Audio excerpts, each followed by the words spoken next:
तारीख दिन चांदबाली निर्वाचन मंडल धानकुटा पंचायत रे करंजमाल ग्राम रे जो आक्रमण कराइतिला से आक्रमण बीजेडी युव सभापति स्थानीय विधायक ब्रह्मकेश राय इंगित कराइतिला बोली समस्ते जानिछन्ति। ब्रह्मकेश राय विषय आम यदि जानिबा तांको छात्र जीवन हो तांकर 10 वर्ष एमएलए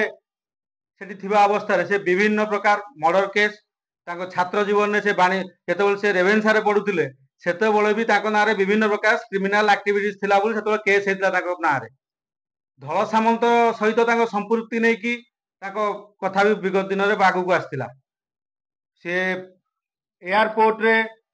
दिल्ली एयरपोर्ट रे मद पी की गंडगोल करबा दृश्य भी मीडिया सामना को आस्तिला।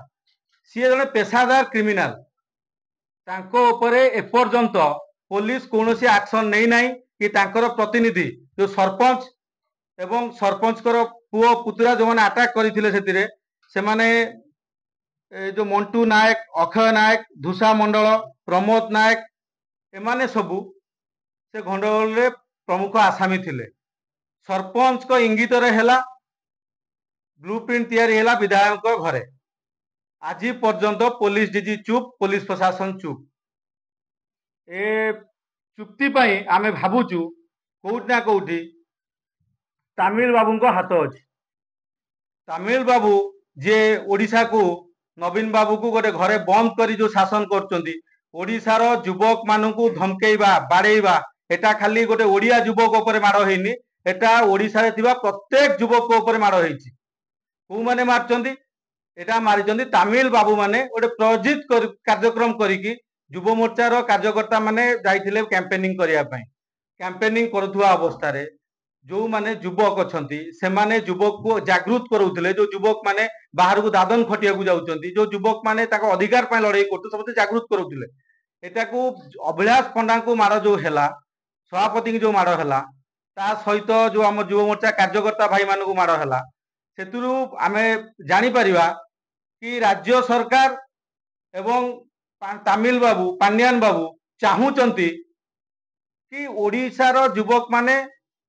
मुह न खोलंतु जो अन्याय होउची जो अनीति होउची सेतिपति मुह न खोलंतु तापरे भी आक्रमण हेगला आज की बोधे 72 घंटा ऊपर हेगलानी आक्रमण हेगलानी तापरे भी पुलिस हाथ चुप से माने पुलिस चुप बसचंती सेठी ताको स्थानीय जो माने अटैक करथिले से माने खोला रास्ता रे बीज रास्ता रे बुलचंती एबे भी गाँ गंडर रे युव मोर्चार कार्यकर्ता मानू धमक दौरान एथुरु आमे कोन अनुमान करबा एथुरु अनुमान करबा कि डीएस कुटे सिना सस्पेंड हेकी पळेले किंतु चेला चामुंडा माने आज भी पुलिस प्रशासन रे अछंती। डीजी चुप कोन पई आपण कोन एथुरु सिकिलेन जे जेमिति डीएस कुटे को विदा कर दिया गला माने ताकर जो इलेक्शन ने डायरेक्ट से कंडक्ट करथिले बीजेडी पई प्रमाण पाई कि सीआई तांको विदा कला आपण भी प्रमाण पाई कि चुप काई बसचंती आपण को ऊपर आपण जण ओडिया अफसर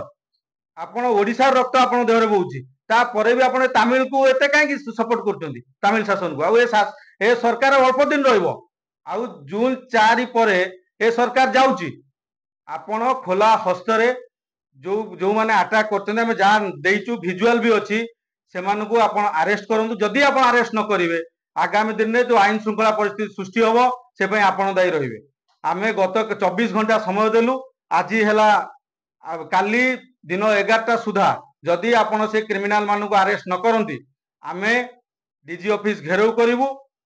डीजी ऑफिस आगे धारणा दबु एवं जो आईन श्रृंखला परिस्थिति सृष्टि हम तापाई डीजी ही दायी रहिबे। आ एटा भी चेतावनी दउचु ब्रह्मकेश राय जेते जोउटी जदि भुवनेश्वर प्रवेश करिवे जेबे ही प्रवेश करिवे ताकू आमे दृढ़ हस्तर जवाब देबू आम सभापति अटैक होती आमे ताकू अंडारे धोई देबू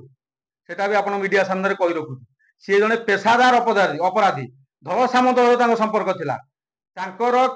छात्र जीवन नु सबु बेले क्रिमिनाल गंड माने एंटीसीडेंट सब बेले थिला से कोडी दादा बटी मागिबा रेवेन्सा रे पड़ला बेले